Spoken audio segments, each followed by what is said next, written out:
అందరికీ నమస్కారం అండి. నా పేరు విజయనాగ్ గారు. థ్యాంక్స్ లాట్ మా రెస్పెక్ట్ సినిమా అనే ఛానల్‌ని ఇంతగా ఆదరిస్తున్న ప్రతి ఒక్కరికి చాలా చాలా thanks. Again came back with one more casting requirement అండి. ఈ సినిమా పేరొచ్చేసి 'కలియుగ రావణ' సినిమా ఆడిషన్స్ అని అంటున్నారు. సో, వీళ్ళకి నటీనటులు కావాలంటే మీలో నటుడిని మాకు చూపించండి అని అంటున్నారు. పాత్రల వివరాలు ప్రధాన పాత్రలొచ్చేసి కథానాయకుడు హీరో వయసు 20 నుండి 25 సంవత్సరాలు ఉండాలంట. అలాగే కథానాయిక హీరోయిన్ వయసు 18 నుండి 23 సంవత్సరాల లోపు ఉండాలంట. అలాగే ప్రతినాయకుడు విలన్ వయసు 30 నుండి 40 సంవత్సరాలు గాంభీర్యం కలిగిన మొహం ఉండాలి అని అంటున్నారు. అలాగే సహాయ పాత్రలకొచ్చేసి తల్లి, తండ్రి పాత్రలు 45 నుండి 60 సంవత్సరాల లోపు వాళ్ళు. అలాగే స్నేహితులు పురుషులు మరియు స్త్రీలు 18 నుండి 25 సంవత్సరాల లోపు హాస్య పాత్రలకి యాక్ట్ చేయగలిగే వాళ్ళు కావాలి అని అంటున్నారు. అలాగే బాల నటులు వయసు 6 నుండి 12 సంవత్సరాల లోపు వాళ్ళు అబ్బాయిలు మరియు అమ్మాయిలు కావాలి అని అంటున్నారు. అర్హతలు మీ ప్రొఫైల్ మరియు 2, 3 ఫోటోలు తీసుకొని రావాలి. 1 నిమిషం నటన ప్రదర్శించాలి అని అంటున్నారు. సో, ఈ ఆడిషన్స్ ఆన్‌లైన్ ప్రకారం జరుగుతుంది కాబట్టి మీ ఫోటోస్ వివరాలని ఈ నెంబర్‌కి వాట్సాప్ చేయండి. దయచేసి ఫోన్‌లు ఎవరు చేయవద్దు అని ఇక్కడ వాళ్ళ కాంటాక్ట్ నెంబర్ ఇచ్చారండి. అది నేను మీకు చెప్తాను. దానికంటే ముందు నేను గత వీడియోలో మీకు ఒక ప్రామిస్ చేశాను కదా! ఇప్పుడు ఆహ్, ఒక సినిమా అనేది బిజినెస్ అనేది ఎలా జరుగుతుంది?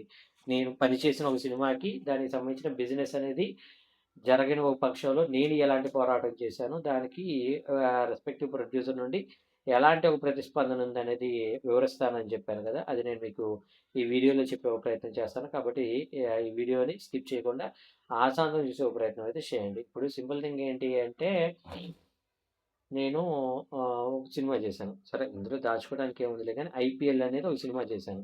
ఇట్స్ ప్యూర్ లవ్ అని ఫిబ్రవరి 10వ తారీఖు 2023 సంవత్సరంలో రిలీజ్ అయింది. యాక్చువల్‌గా ఆ సినిమాకి అయిన ఖర్చు ఏంట్రా అంటే 1,70,00,000 ఖర్చయింది. ఆ 1,70,00,000లో ఆయన జెన్యూన్‌గా ఖర్చు పెట్టారు. దానికి ఇద్దరు హీరోయిన్‌లు, ఇద్దరు హీరోలు పెట్టుకొని అంటే అందరూ కొత్త వాళ్ళు. అంటే ఒకతను 3, 4 సినిమాలు తీశాడు గానీ అంత ఎలివేషన్‌లో ఉన్న హీరో కాదు. కొత్తవాడి కింద కన్సిడర్ చేయాలి. అయితే ఇందులో 'రచ్చ రవి' అని కొంతమంది ఇప్పుడు అదేది 'బస్ స్టాప్ సాయి' అని ఇలాంటి వాళ్ళని కొంత నటులుగా పెట్టుకున్నాడు. అలాగే 'పెళ్లి పృథ్వీ' గారు, 'ఎంఎస్ రాయ్' గారు ఇలాంటి కొంతమంది అలాగే 'తనికెళ్ళ భరణి' గారు, 'సుమన్' గారు ఇలాంటి వాళ్ళని పెట్టుకొని ఆ సినిమా చేసాం. అయితే అది ఒకానొక సందర్భంలో హిందీ రైట్స్ అని నా దగ్గరకొచ్చింది. సార్ ఇలాగా మీరు ఐపీఎల్ సినిమాకి మీరే రైటర్ కదా! ఒకసారి మీ ప్రొడ్యూసర్‌తో మీట్ పెట్టండి సార్. మేము హిందీ శాటిలైట్ రైట్స్ తీసుకుంటాము. ఎంతకు తీసుకుంటారు అంటే 35,00,000 వరకు వాళ్ళు చార్జ్ చేశారు. నన్నడిగితే కూర్చోబెడితే ఇంకొక 5,00,000 వరకు మనం పెంచుకోవచ్చేమో అనేది నాకనిపించింది. సో, నేను వెంటనే ప్రొడ్యూసర్‌కి ఫోన్ చేసి, "సార్ ఇలా 35 వరకు చెప్తున్నారంటే." లేదు విజయ్ గారు. మన సినిమా స్థాయి అంటే మీకు అర్థం కావట్లా. నాకు ప్రతి దాని మీద 1,70,00,000 వస్తది అనే టైప్‌లో మాట్లాడాడు. సార్ మీకు అర్థం కావట్లేదు. ఇప్పుడు హాట్‌గా ఉన్నప్పుడే అమ్ముడుపోతాయి సార్. ఆ తర్వాత మళ్ళా మీరు అమ్మాలంటే చాలా కష్టం సార్ అని బ్రతిమిలాడి చెప్పాను. బ్రతిమిలాడి చెప్తే, లేదండి మీకు తెలీదు. హిందీ శాటిలైట్ రైట్స్‌కి సెపరేట్‌గా అమ్ముతాను.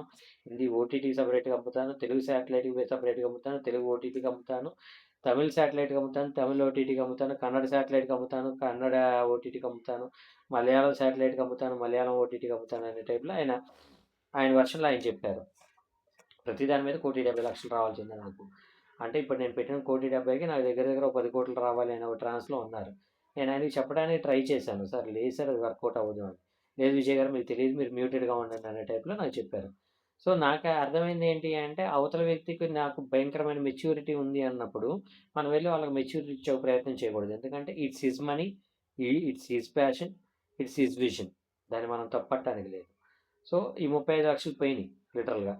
ఆ తర్వాత ఆయన కొన్ని ఆల్మోస్ట్ ఒక సంవత్సరంన్నర తర్వాత ఒక పర్టిక్యులర్ లాంగ్వేజ్‌లో పర్టిక్యులర్ ఓటీటీకి అమ్మారంట. ఎంతకి అమ్మారంటే 3,00,000కి. ఆయనకి పెట్టిన ప్రతి రూపాయి పోయింది. ఇక్కడ నేనేమంటాను అంటే అవతల వాళ్ళని మనం మంచి చేయాలని చూస్తాం. కానీ అవతల వాళ్ళు దానికి తీసుకునే ఒక మెచ్యూరిటీ లేనప్పుడు వాళ్ళని వదిలేయడం తప్పించి ఏమీ చేయలేం. వాళ్ళేమి మన అన్న కాదు, మన తమ్ముడు కాదు, చాచిపెట్టి ఒకటి కొట్టో, లేదంటే బెదిరించో, లేదంటే బామాలో ఏదో ఒకటి చేయటానికి. ఎవరికి ఉండాల్సిన మెచ్యూరిటీస్ వాళ్ళకుంటాయి. పైగా ప్రొడ్యూసర్ డబ్బులు పెట్టిన ఒక వ్యక్తి కాబట్టి ఆయనకు ఉండాల్సిన ఈగోలు కావచ్చు, ఏదైనా కావచ్చు ఆయనకుంటాయి. పైగా ఈ ఈ ఒక వ్యక్తి నేను మీకు ప్రీవియస్ వీడియోలో కూడా చెప్పాను. ఆయన ఎంత మెచ్యూర్డ్ అంటే, బాబు నాకు ఆ సినిమాకి సంబంధించిన ఒక కాపీ ఇస్తే నేను తీసుకెళ్ళి రైటర్స్ అసోసియేషన్‌లో సబ్మిట్ చేసుకుంటానంటే అలాగెలా కాపీ అడుగుతారండి మీరు? ఒకవేళ మీరు అది అమ్ముకున్నట్టయితే అనే టైప్‌లో మాట్లాడారు. దాన్ని నేనేం అమ్ముకుంటానురా బాబు! రైట్స్ అన్నీ నీ పేరున ఉంటాయి గదా! నేను ఎలాగ అమ్ముకోగలను? అని ఆయన మెచ్యూరిటీ నాకు అర్థమైపోయింది. అందుకనే నేనేమంటాను అంటే ఎప్పుడైనా గాని మనకి ఒకటి మనంతట మనకి ఒక స్వయం మెచ్యూరిటీ అనేది ఉండాలి. లేనప్పుడు అవతల వాడు చెప్పేది వినాలి. ఈ 2 చేయలేనప్పుడు ఆర్థికంగా అగాధాల్లో కూరుకుపోవడానికి ప్రిపేర్డ్‌గా ఉండాలి అనేది నేను మీకు మెయిన్‌గా చెప్పేది. హోప్ మీకు అర్థమైంది అనుకుంటున్నాను. ఇంకా మీకు ఇలాంటి డౌట్స్, క్వెషన్స్, క్వైరీస్ ఏదైనా ఉన్నట్లయితే తప్పకుండా కామెంట్ రూపంలో అడిగే ప్రయత్నం చేయండి. ప్రతి ప్రశ్నకి సమాధానం చెప్పడం జరుగుతుంది. So getting back to the casting requirement, వీళ్ళ కాంటాక్ట్ నంబర్ చెప్తాను, నోట్ చేసుకోండి. 9121246729. I repeat 9121246729. డిస్క్లైమర్ మీ అందరికీ తెలిసిందే కదా!